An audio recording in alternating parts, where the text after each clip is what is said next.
Hello friends, आपका मेरे channel पर बहुत बहुत स्वागत है।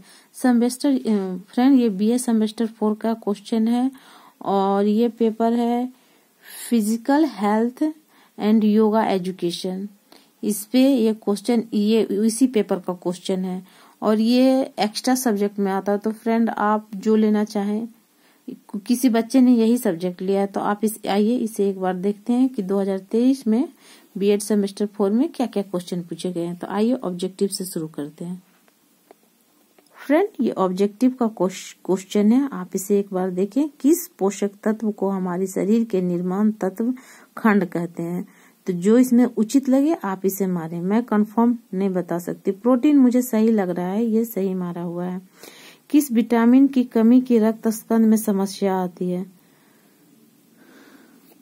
तो इसमें यहाँ दिया हुआ है फ्रेंड, ये विटामिन के नहीं होगा। जब यहाँ विटामिन, ये पोटेशियम की बात कर रहा है। ये जब हमारी हाथ कट जाती है और वायु की उपस्थिति में रहती है तो ब्लड को थक्का बनाने में इसका काम किया जाता है। इसलिए मुझे इस पर कंफ्यूजन है, तो मैं नहीं बोलूंगी कि ये सही है। आप देख लें, आपको जो उचित लगे आप उसले। खसरा का उद्गम काल कब है? तो फ्रेंड, ये मैं कंफर्म, ये 7 से 14 वर्ष की आयु में होती है। बाकी ये 4 ऑप्शंस है, मतलब इस टाइप के क्वेश्चन एग्जाम में पूछे जाते हैं।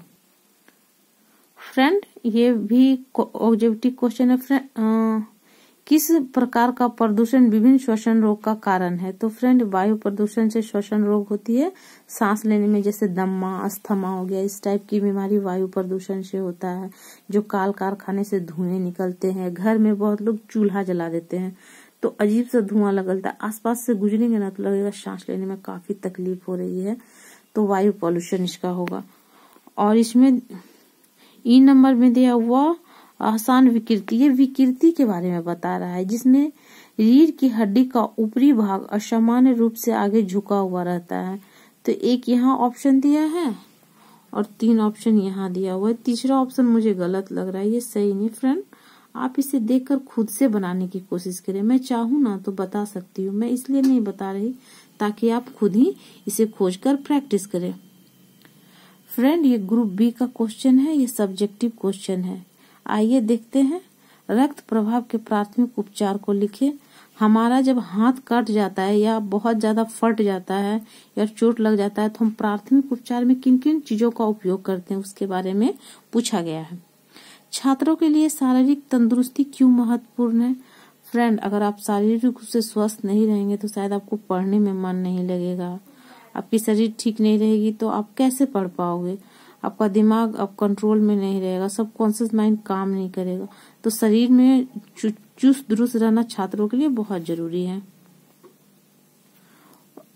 व्यक्तिगत स्वच्छता से आप क्या समझते हैं? छात्रों के लिए क्यों महत्वपूर्ण है? छात्रों के लिए तो आपको व्यक्तिगत स्वच्छ रहना है ताकि आपको कोई बीमारी ना हो, और आसपास में जागरूकता भी फैलानी है कि व्यक्तिगत स्वच्छता के बारे में। कि आप देखिए, शिक्षित व्यक्ति तो ये चीज समझ जाते हैं, लेकिन जो अशिक्षित हैं उनको समझाना बहुत मुश्किल है, क्योंकि आप ग्रामीण क्षेत्र में फिर भी ठीक है, लेकिन स्लम एरियाज में जाके स्थितियां देख सकते हैं। तो व्यक्तिगत स्वच्छता के बारे में बताया गया है।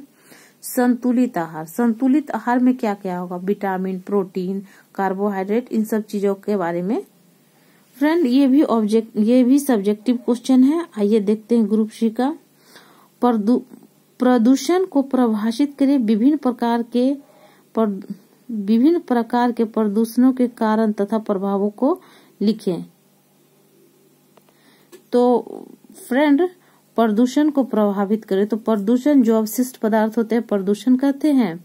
विभिन्न प्रकार के प्रदूषण तो 4 प्रकार के होते हैं, आप कैजुअली 4 ही प्रकार के होते हैं। तो वायु प्रदूषण, भूमि प्रदूषण, जल प्रदूषण और ध्वनि प्रदूषण। इसके कारक क्या क्या हैं तो वो लिख देंगे। उसके बाद इसका प्रभाव तो काफी हानिकारक होता है, ये बताने की जरूरत नहीं है। स्वास्थ्य शिक्षा से क्या समझते हैं? इसको प्रभावित करने वाले कारक। तो फ्रेंड, स्वास्थ्य शिक्षा से आप क्या समझते हैं? तो स्वास्थ्य के बारे में आप जो भी जानते हैं उसके बारे में लिख देंगे। फ्रेंड, अब ये आसन विकृति से आप क्या समझते हैं? आसन विकृति, अगर कुंजवता के कारण उपचार तथा सुधारात्मक व्यायामों का वर्णन करें। तो इसमें व्यायाम के बारे में पूछा है फ्रेंड, जो आप इसमें पढ़ेंगे इस बुक में तो उसको लिखना है। एक वायु जनित एवं एक जल जनित संक्रमण रोग की व्याख्या करें। फ्रेंड, वायु जनित रोग में श्वसन से संबंधित आप कह सकते हैं, और जल में तो हैजा, कॉलेरा, टाइफाइड, जॉन्डिस इस टाइप के रोग आएंगे, क्योंकि इसमें विषाणुआं उत्पन्न होती हैं और हमारे हाथ को डैमेज करती हैं। तो ये सब चीजें होंगी। मैं पूरा व्याख्या नहीं कर सकती अभी इसमें, और ये सारे क्वेश्चन हैं, तो आप इसे एक बार बनाएं ताकि आपको एग्जाम में जब जाएं तो आपको सहूलियत मिले। क्वेश्चन देखिए, अगर आप बनाते हैं और प्रैक्टिस करते हैं तो आपको काफी आसानी होती है। फ्रेंड्स, इतना कहकर मैं विदा लेती हूँ। Thank you so much.